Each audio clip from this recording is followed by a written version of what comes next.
Salam aleykum. 2 dənə quzunu kəsdik. Allah üçün indi Allah yolunda paylayacaq kasıb insanlara. Demək, birini mən kəsmişəm. Birində bir xanım var, yardımsevər xanımdır. Mənə yazdı şəxsimə, sağ olsun. Dedi, yəni Allah yolunda mən də bir dənə kəsmək istəyirəm. Yəni prosta mənim imkanım çatmır da bunu almaq, eləmək falan paylamaq. Sən eləyə bilərsən, dedim mən bunu sevə-sevə eləyəcəm. Nəysə, birini o kəsib, birini də mən kəsmişəm. İnşallah yığmışıq. Təxmini bir 2 kiloqram eləmişik də hər paketi belə. Verəcəyik.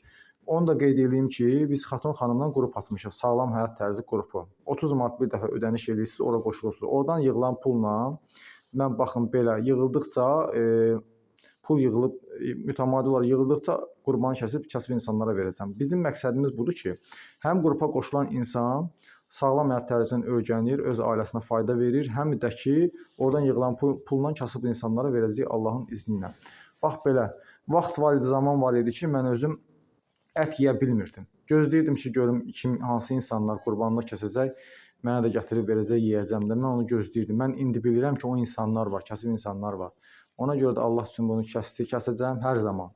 Gücüm yetdiyi qədər o insanlara verəcəm. Necə ki, mən vaxtilə gözləyirdim, o gözləyənlərə. Vallahi ki, bu ətdən nə ailə üzvlərimə, nə yaxınlarıma verməyəcəm. Kim ət yeyə bilmirsə, onlara verəcəyik. Mən özüm də buradan ət götürməyəcəm. Belə, hər birinizə təşəkkür edirəm. Hər birinizdə Allah razı olsun. Allah aləmlər Rəbbi olan Allah bu dünyada və axirətdə bizə yardım eləsin, kömək olsun.